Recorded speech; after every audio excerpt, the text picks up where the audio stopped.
Bonjour, ici Louis-Philippe D de WP pour les nuls et aujourd'hui je vous montre comment effectuer l'installation de WordPress sur votre FTP à l'aide du FTP et à l'aide aussi de votre adresse du cPanel. Donc comment effectuer l'installation de WordPress sur votre hébergement. Pour ce qu'on va faire, on va premièrement créer une base de données dans votre cPanel. On va ensuite créer un FTP si ce n'est pas déjà fait pour que vous puissiez vous connecter à votre hébergement et y téléverser les fichiers de WordPress. Donc, pour commencer, on va ouvrir notre cPanel. L'adresse de votre cPanel se retrouve dans le courriel de bienvenue que vous avez reçu suite à l'enregistrement de votre nouvel hébergement.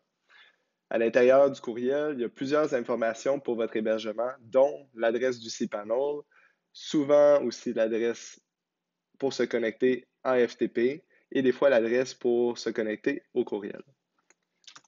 Donc aujourd'hui, on va travailler avec un site internet, en fait une adresse www que je viens tout juste d'acheter qui s'appelle logoplanet.com. Et pour ma part, pour me connecter au cPanel, je dois faire l'adresse .com 2.2083. Mais vous, ça se peut que pour vous connecter, vous ayez une adresse avec des chiffres comme ça, .22.193, quelque chose, 2.2083. Ça se peut que ça soit quelque chose comme ça aussi, votre adresse, pour vous connecter. Vous allez retrouver le nom d'utilisateur et le mot de passe à l'intérieur du même contenu, du même courriel que vous avez reçu suite à votre enregistrement de l'hébergement. Et finalement, je suis connecté à l'intérieur de mon cPanel.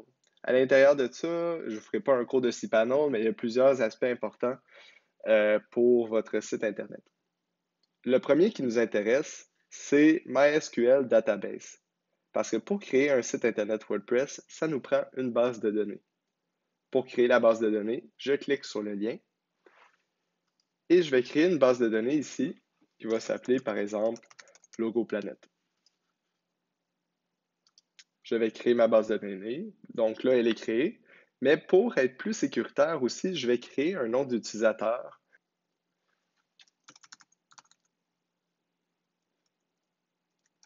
Par exemple, ce que je vais faire, c'est que je vais sauvegarder ces informations-là quelque part. Donc, accès base de données. Je vais mettre le nom de la base de données. Utilisateur et mot de passe. Donc là, mon utilisateur, va être wp_nul underscore logo plat. Et je vais prendre un mot de passe qui va être généré automatiquement et que je vais sauvegarder ici et je vais créer l'utilisateur. Donc là, j'ai créé ma base de données, j'ai créé l'utilisateur et je dois faire le lien entre l'utilisateur et la base de données. Donc, je descends plus bas, je vais aller sélectionner dans le fond l'utilisateur et la base de données que j'ai créée. Je vais cliquer sur Add et je vais ajouter tous les privilèges pour qu'on puisse modifier la base de données. Donc, une fois que ça c'est fait, ce qu'il nous reste à faire, c'est aller télécharger WordPress.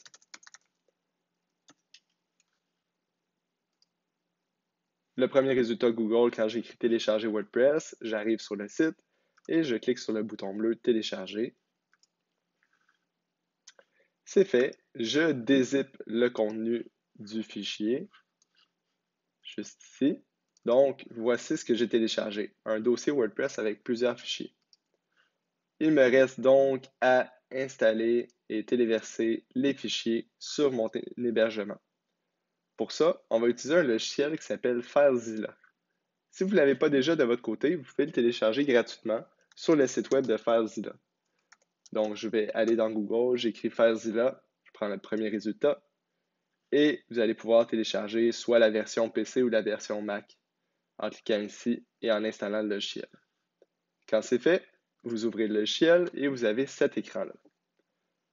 Pour vous connecter à votre hébergement, vous devez encore retourner dans le courriel de bienvenue que la compagnie d'hébergement vous a envoyé. À l'intérieur du courriel, vous allez avoir les informations qu'on appelle FTP pour vous connecter au serveur.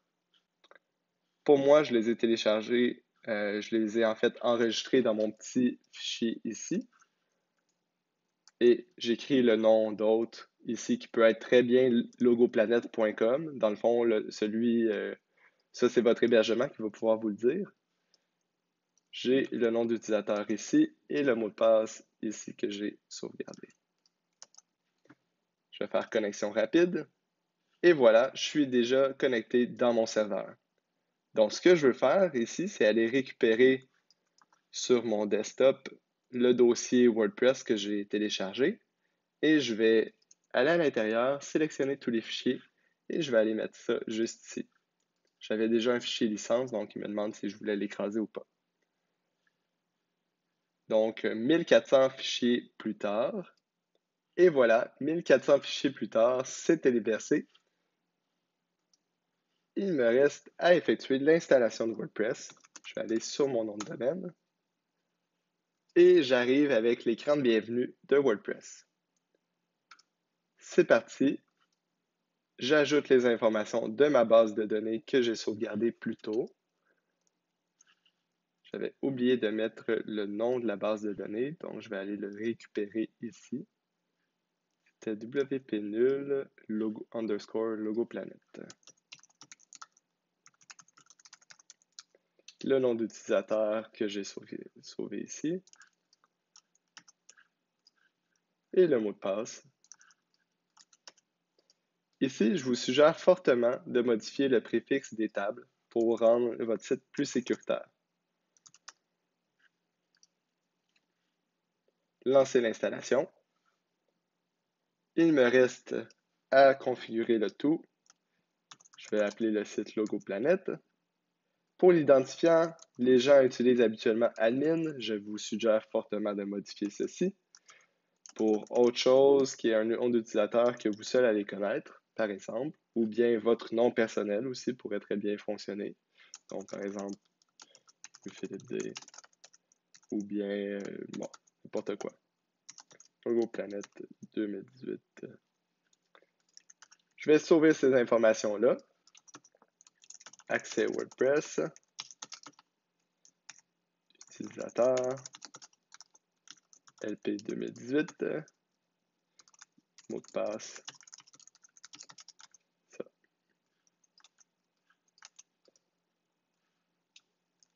Un dossier, un fichier à conserver.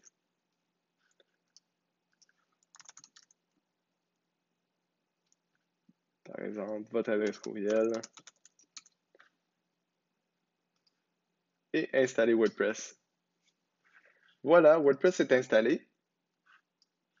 Je peux cliquer sur me connecter avec les informations que je viens tout juste de sauvegarder. Ça y est, je suis dans la console de gestion de contenu de WordPress et je vais aller vérifier mon site internet. Et voilà, WordPress est bien installé sur mon serveur.